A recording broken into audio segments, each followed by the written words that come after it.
When that alarm clock goes off at 4 or 5 in the morning, your mind says no. You just say, this is what we do. It's what we do now.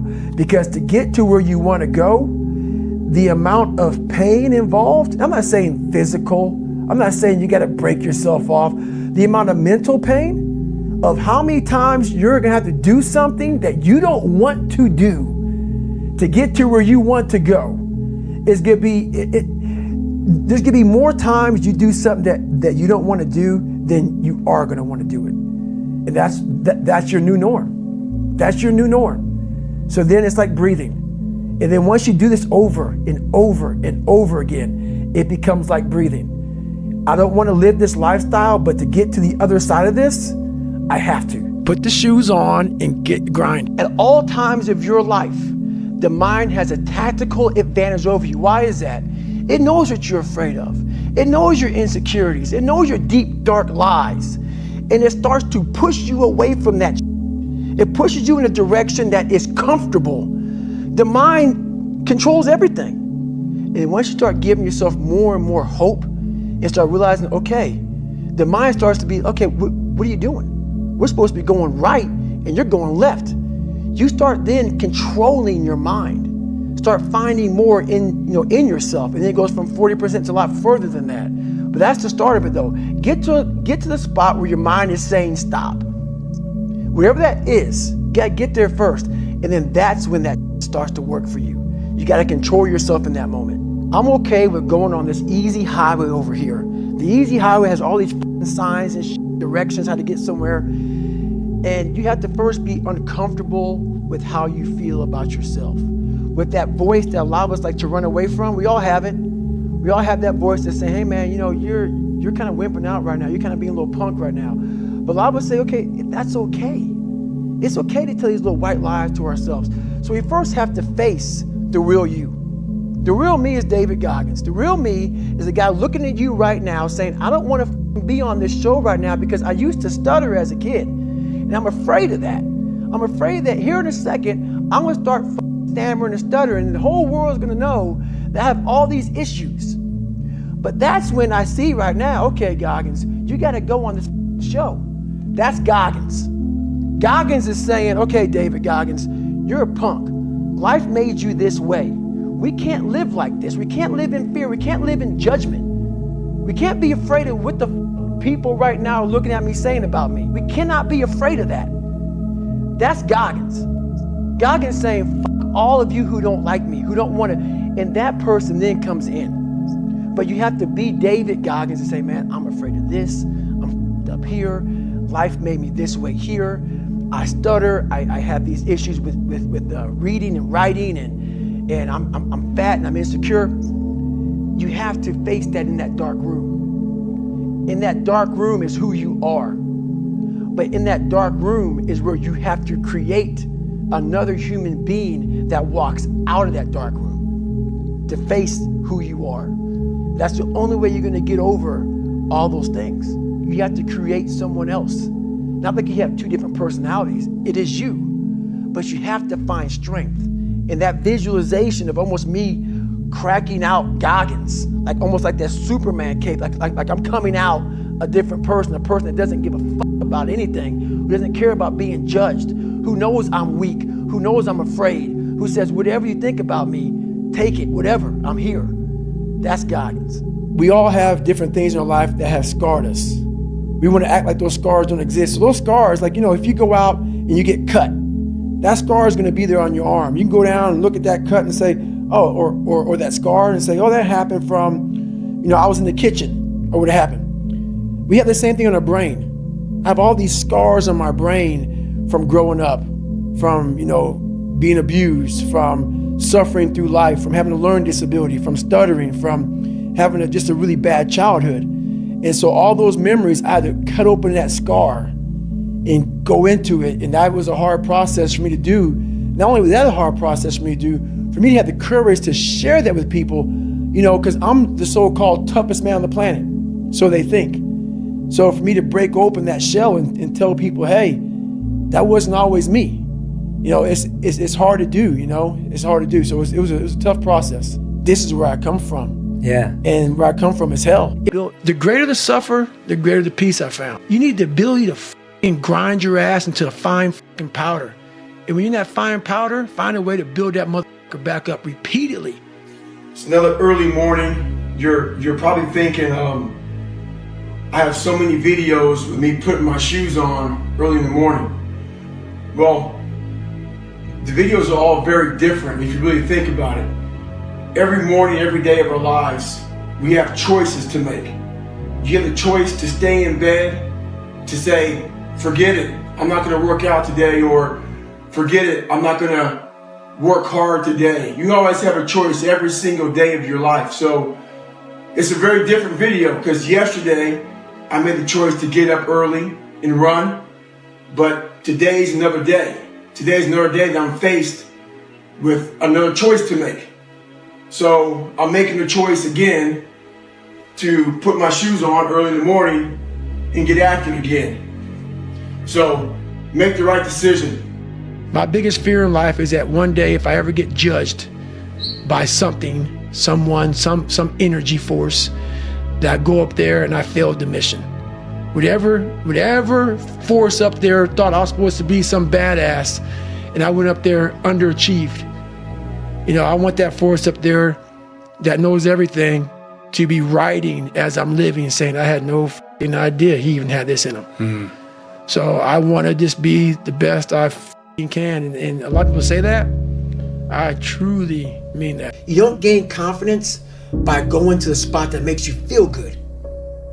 It's going to be a false reality. And the second life gives you that challenge, all you want to do is go back to what made you confidence or what gave you confidence. Is that happy spot? No. What gives you confidence, what gave me confidence, was spending years at a kitchen table trying to learn how to read and write on my own. Realizing I can't learn the way you learn. I can't, but I can learn. What gives you confidence, not being afraid, is overcoming the fear. It's not in that comfort zone.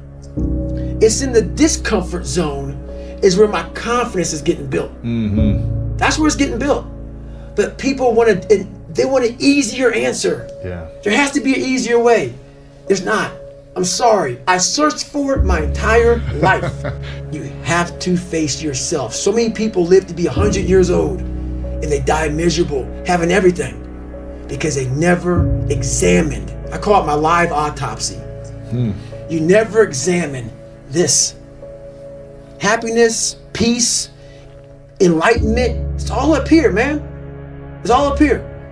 And when I start talking like this, people go, man, you know, no, it's the truth, man. Yeah, it is true. It's all up here. You just gotta be willing to go and face it. And that's the hard part. I just got real with myself, and every day I came home, I called the accountability mirror. What am I gonna do today to change what I see in this mirror? What am I gonna do today? Are you accountable? And I mean to the T for what you're saying. I am. And that's where it started. It started with that total accountability of, let's not lie today. Let's tell people the truth about who you are. And when you can get on and tell someone, like I'm doing right now, exactly how up you are, that's the goal in life. To put your life on a billboard, on the busiest road, in the busiest highway in the world, and say, this is how up I used to be. Take it or leave it. How are you gonna feel, man, when you accomplish this goal, coming from that coming from the fucking hell you came from? A lot of people start from a good starting point. They have a good foundation. What if you can surpass all of these? What if everybody who was way up here started up here, and you started with no legs. You had to grow legs to even start walking, and then crawling, and then running, and then you start passing people with all this given to them. I had to use all this negative that was making me weak and horrible as a person. I had to use this as the power that now fueled me. I had to flip it on its head and say, hold up. This might be exactly what I need. The darkness is exactly what I need. It's how you look at your situation. There was no fucking team. It was you. There was no weight loss program or mom and dad waking you up saying you can do it, you can be better, trying to build belief. You built belief when you had nothing. Rock bottom. Everything I do in life, it sucks. That's why when I was 300 pounds and 24 years old, it wasn't like I had some big epiphany of, let's just go be a Navy SEAL and let's lose some weight, how to memorize, how to become something I am not. But through that process, something happened to me. You have to accept what you're not. You have to, and people don't want to do that.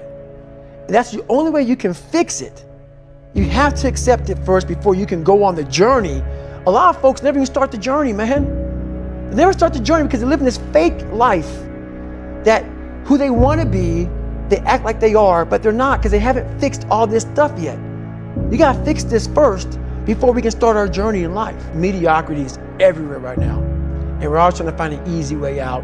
And we're judging ourselves. Let's say there's 10 people in this room and we're all mediocre. But I'm the best of the mediocre people. I now think I'm great. I'm great. We surround ourselves around people that make us feel great. They tell us what we want to hear.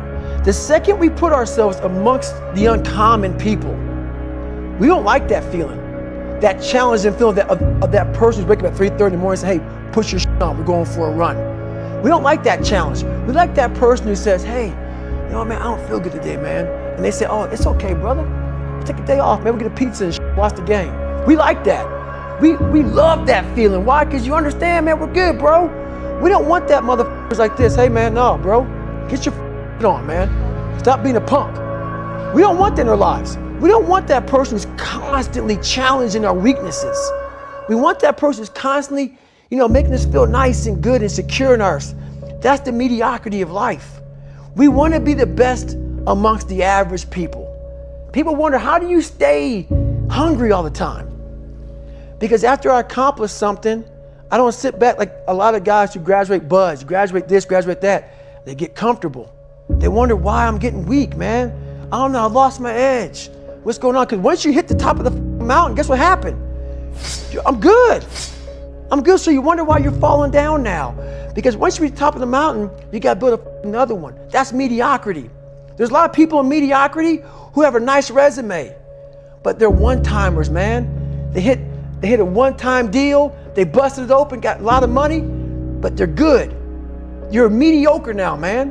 What are you fucking doing today, tomorrow, the next day? That's why I don't listen to theorists.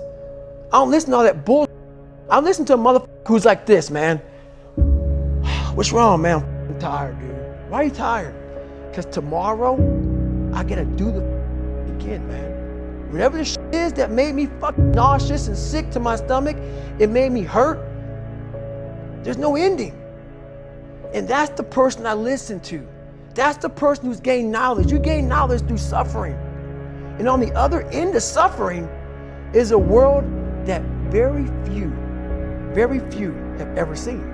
It's a beautiful world because that's where you find yourself. Whenever hardness comes, and you don't know what it is, it may be different for you than it is for me, but you go back to your insecurities.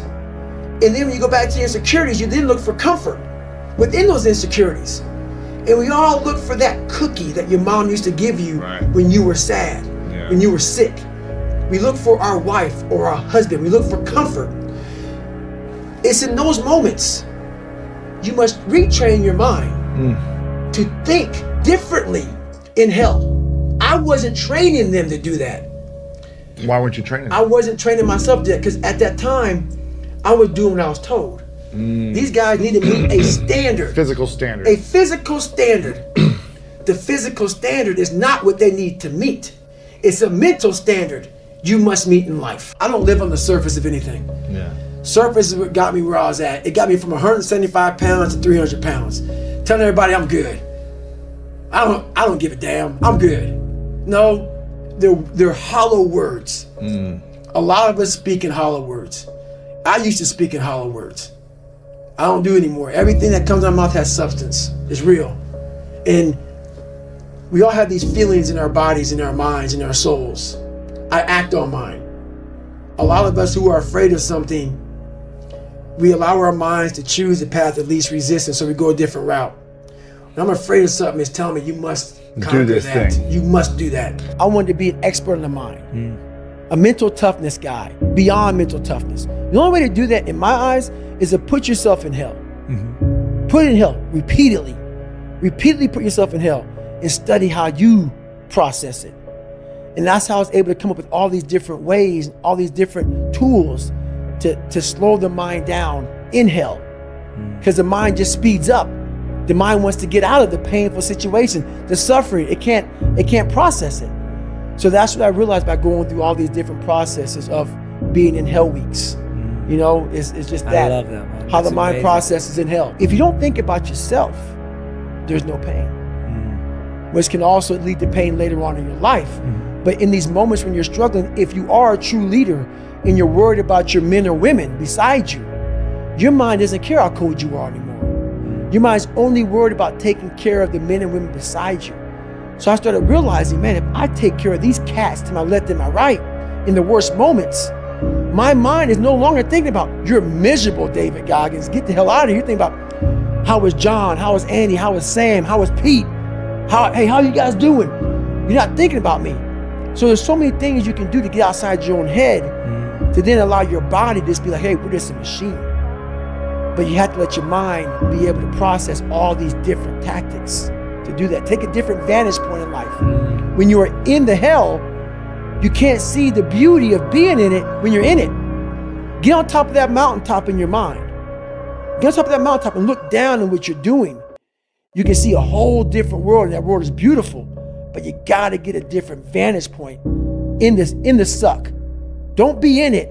Spiritually, get out of it. Get that soul. Look down on what you're doing. Be amazed by the process of where you're at now and where you came from. I'm always looking for the next challenge. I'm never satisfied with, oh, I did that. Like, you know, I became a SEAL. I was an Air Force guy. I became a SEAL. I went to Ranger School. I tried out for Delta Force twice.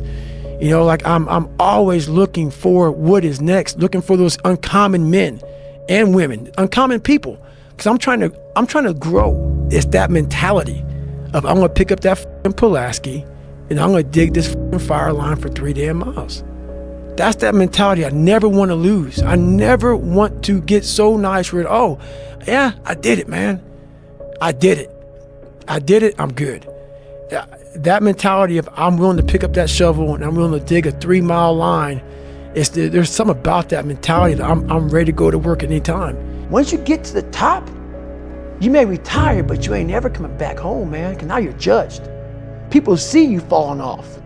You want to be that guy who knows, I may be retired from the sport or forever I did, but I'll be damned if you ever see me looking like shit. When I started this journey years ago, and I realized that I'm going to be somebody, and I'm searching for a feeling of true victory for myself and only myself. The second I shut out the whole world and realized that one thing, that I am in this world alone. I'm fighting in this race by myself. Yeah, I'm all about people. I'm all about team. I'm all about that shit. But I'm really all about right now and in my life, just like you said, no one knows the real truth about me, how hard I really go. I don't care if anybody knows. I don't want anybody to know. I'm an introvert. I live an introverted life, and I love that about me.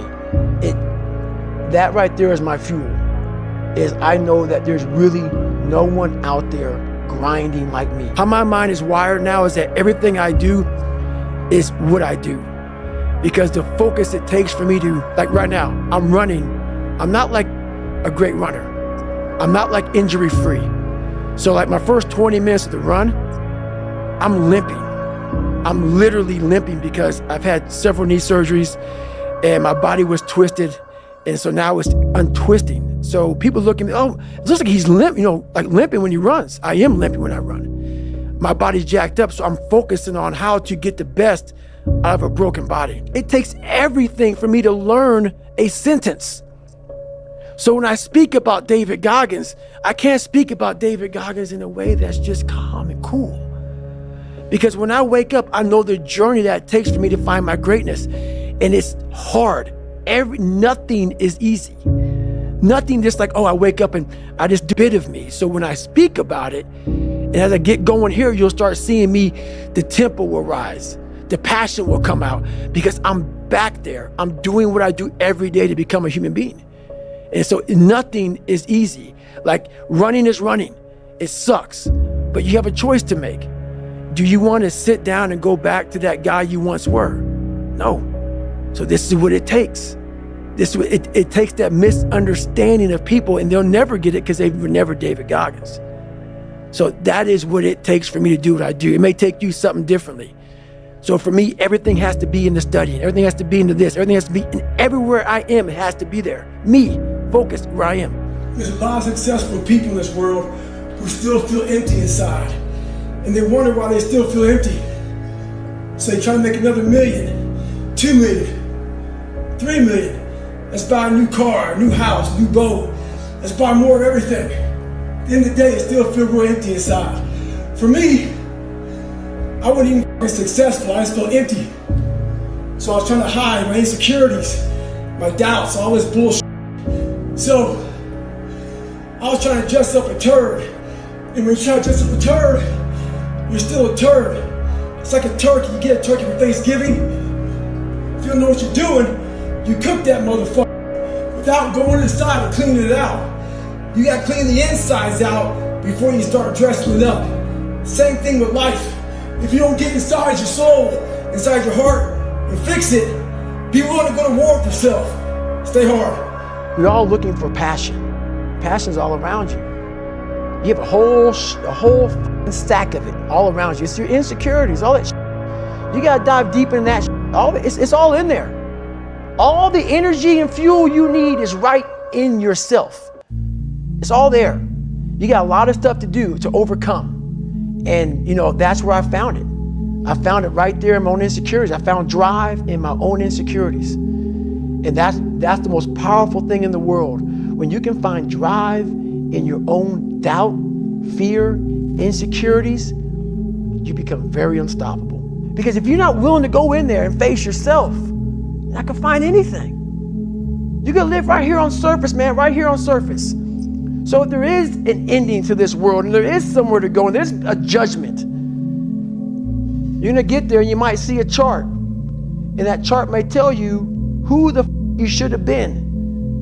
And now you get the rest of your life to think about that. Man, I could have lived a much better life if I just would have just suffered a little bit more. The most important conversation you will ever have in your life is the one you have with yourself. You wake up with it, you walk around with it, you go to bed with it. Eventually, you're gonna act on it, whether you're good or bad. You have to. That's why the whole thing about this book I have is about you. It is about you. It's strictly about you finding who you are. So many people die, live 100 years, never know who they are. Never know who they are. You have to look in that mirror and know there's so much more in here, man. Because I can literally right now be a 300-pound guy spraying for cockroaches still to this day if I did not look in that mirror and say, there has to be more to this. This can't be it. And then willing to go into it, dive deep into it, and give all I have to find it. My soul is broken. But I knew I could fix it, but I was afraid to go back. I was afraid to face the demons of my life, because you start lying. You want anybody knowing this shit about you. So you start lying about who you're not and start creating a person about who you want to be, but it's not who you are. So that's when I started realizing, man, I'm never going to get over the hurdle. I'm always going to live on a surface level until I go deep into the sewer of my mind to figure out and face all of these different demons. I was about 24 years old. And I went from 175 to almost 300 pounds. And that's when I sat down on my couch and realized, we got to go back. This haunting fucking voice in my head kept on saying, man, we got to go back. The only way we can go forward is to go all the way back. And that's very scary to do for everybody. Yeah. But the only way you're going to fix yourself is to go all the way back to the beginning, to your childhood. Because that's where everything starts. Always do your own judging. Always meet the person. Look at the person in the eyes before you say you don't like that person. Listen to their story. Listen to who they are. Listen to where they come from, how they lived. Get your own opinion about people. It's very huge. A lot of people didn't like me coming up because they see this hardness, this crust. Break away at the crust and see what's inside that person. I grind every day because nothing is permanent. But there's a new bar that you must always set in your life. And once you become complacent and you become civilized, you've arrived, you're no good for anybody. You didn't prioritize yourself. You didn't prioritize that, look, motherfucker, I got to get up and win this war today against myself. I need to look better. I need to feel better. I need to eat better. I need to prioritize time. Or I got to run 100 miles on broken feet. Or you got to do whatever it is. That's it. That's it, man. There's a lot of growth in that. Most of us, we live in a box. And we don't want to go outside that box at all. Ever. Outside that box is all these possibilities of life. What we do is we shackle our mind. We are a prisoner in our own mind that this is all I can do. This is all I'm good at. And we take away the possibilities of you could be this, you could be that, you could be all these things. And I never thought at 300 pounds I could be Navy SEAL. Wow. So if my mind was shackled, me and you would never meet. There'd be no book. Right. There'd be no book. Right. There'd be nothing. So what people don't understand is that they live for themselves, not knowing that you have the power within yourself to change millions of lives by facing life. And through that, I would die never knowing that I had the power to change millions of lives. And what haunts me the most, people ask me, what haunts you the most? What haunts me the most is that if I would have died at 300 pounds, let's say I was 75 years old, I got to heaven, and God has a chart like that on everybody's life. God knows all, let's say that. I don't care what you believe in, it doesn't matter. I'm not judging anybody. But let's say my thing is God. You get to heaven, I'm 300 pounds, I sit down, I was a cockroach terminator my whole life, and we're sitting down just like this, you're God and I'm David. And he gives me that chart, and he says, look at this. And I'm looking at this chart, and on the chart it has all these different things, but my name's on it. But these things aren't me. I was gonna change the world. I was gonna set records. I was gonna be a Navy SEAL. I was gonna be all these things in the military that I accomplished. You're gonna get the VFW award. You're gonna be honored here, honored there. And I'm like, God, this isn't me. Like it says David Goggins, I was an Ecolab guy. I sprayed for cockroaches, and I'm 300 pounds. It said here I'm 185. It says here I got a bachelor's and a master's. It says all these things. And God goes, no, that's who you were supposed to be. Where most people quit, I had just started. Wow. And when you take that mindset and you learn to flip that around, that's what made me powerful. And my body followed. Life's all about time management. So I'm driving from Las Vegas to San Diego, and the traffic got real bad. So got bumper to bumper, no one's moving and So I'm doing 2-a-day runs right now, run in the morning, run in the afternoon. So I plan on getting to San Diego and getting my run in. So instead of getting all poopy pants and feeling sorry for yourself and getting all frustrated because life has come at me, I decided to pull over because no one's moving anyway and utilize this time to get my miles in. I'm not saying do this. I'm not saying do this, but this is what I'm going to do right now. You can do this. This is all me. Some people know, where does this cold man come from? I'm not trying to be cold. It's the reality of my life. It's the reality of a lot of people's lives. David Goggins, you break records, you do this, you do that. People want to know, how are you able to just be so hard? Because I never turned the thing off. Because once it turns off, I go right back to the David Goggins that is. And that's the guy that I'm constantly fighting every day. I don't need you to guide my future. I know what's good for me and what's bad for me. And for me, it took every bit of focus I could. And I know social media, that's why people love to go on there. Because they want to show you the good side of life. I'm not teaching good side of life. So I had to figure out a way when I came on in 2016 of teaching you what life really is for the majority of us is hell. And so while people love to show you the cars and the house and the vacations, all that's good, all that's happy, I'm going to show you the side that I know most of you are going through. And people hide very well. I don't want to hide anymore. I'm bad growing up. So if you hear me stutter every now and then, it's because that was part of my life also. So it's funny, human beings want to show you the best side, and they want to hide the worst side. For me, I'm going to teach you how to be vulnerable, because that's the only way you fix yourself. No one is patient, and for you to lose weight, for you to stop drinking, whatever the hell you're going through, it takes a lot of patience, a lot of time, and a lot of pitfalls, a lot of plateaus. You're gonna hit so many fucking plateaus. If you don't know how to get around that plateau, it's not gonna happen fast. And once I found out who I really was, that's when I started growing. I was trying to build on top of a lied up foundation. You can't build a house on a foundation. So I had to get down to the actual mineral soil of who I was, and that's when you can start real growth. To succeed, you must fail. In failure and in suffering, all the answers are in there. All the answers to all the test questions. The test is your life. All the answers are in there. You don't have to live in suffering and pain and failure all the time. You have to learn, I need to visit it. Like people hate working out. You're only gonna visit working out maybe an hour a day. 23 other hours of the day, you're not in it. But how you become in shape is you must visit suffering, visit working out 1 hour a day. Visit suffering 1 hour a day. Visit your past failures 1 hour a day. The relationship with it is the answers are in there. They are in there. Within the suffering, go in there, and I call it the live autopsy. The live autopsy. How you find out someone died? They crack you open after you're dead. How you can live is do it while you're alive. Go back in your brain, crack it open while you're alive. Don't wait until you're dead to figure out why you died. Do it while you are living.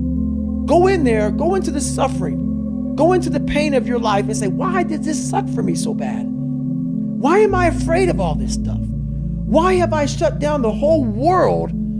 I guarantee I'll tell you why you shut down the whole world. It's in these nooks of the suffering within your brain, in the scarring, are all the answers to why you are on the couch feeling sorry for yourself. They lie within the scars. The 40% rule is all about the brain has the tactical advantage over you.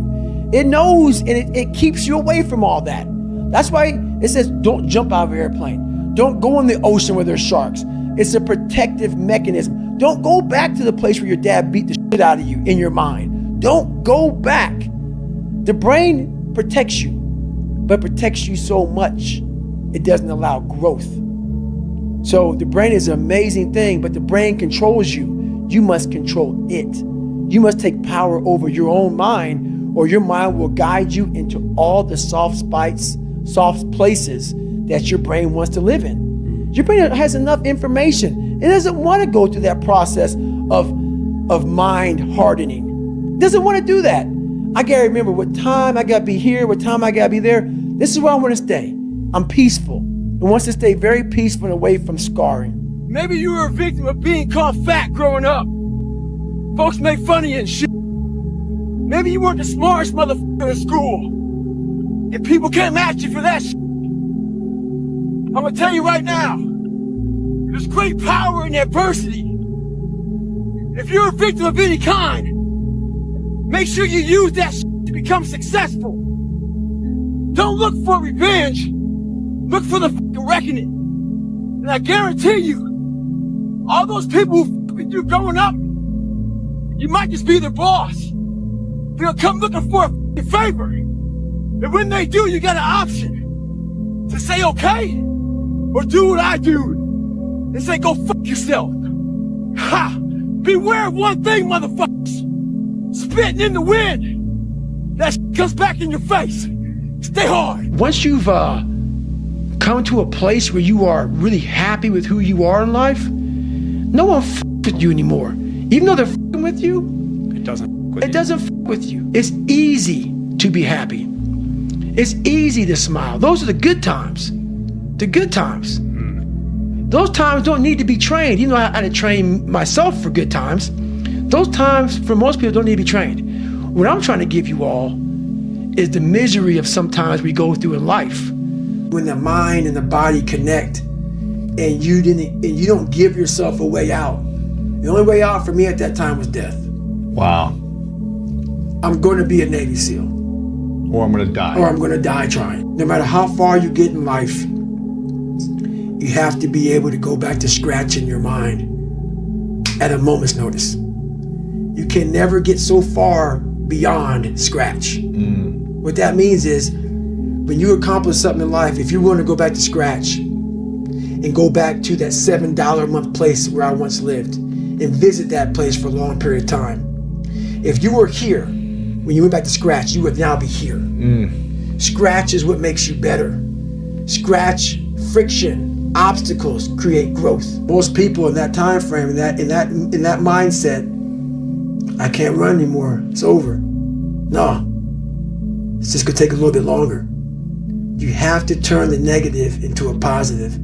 Because at the end of it all, if you can sit back and wait, if you can wait 6, 7, 8, 9, 10, 12 years, when you get to that point when you finish, that's the feeling for 12 years. Let's say they wait 12 years to get there. That's what keeps you going, is you gotta feel, I'm doing it for 1 second. Human growth. That's the biggest, like I said, my biggest trophy. That's why I turned down $300,000. The biggest trophy in life is what I've learned. Like this brain, if I could put this brain in somebody's head and say, here you go, Merry Christmas, they'd be a happy person. What I found out is that with no crowds, no one cheering for you, no races, no finish line, it's an amazing, amazing thing I've learned in my mind by no one cheering you on. Like what that is every morning I do what I do, I don't have a trainer waking me up. There's no one saying, David, you have to do this. I don't have to do anything anymore. I've done it. That's the beauty of all of this. Knowing that everything I talk about, no one even knows what the I'm doing every day. And I know that I am grinding like a motherfucker. What motivates me now is that there's over 600 some odd thousand people looking at me saying, motherfucking Goggins is somewhere out there. He's somewhere out there getting after it. And I am. So you ain't never alone. I'm out there somewhere, 600 some thousand people. There's a chance that when you're working out, I don't care if you're in Washington, D.C. and I'm in Nashville, there's a good chance at the same time we're getting after it. The mind always has the tactical advantage over you. Why is that? It knows your fears. Yeah. It knows your insecurities. It knows where they're hiding. Can't hide. Can't hide from that motherfucker, man. That motherfucker has a tactical advantage on you, son. It's gonna get you, man. It's a beast.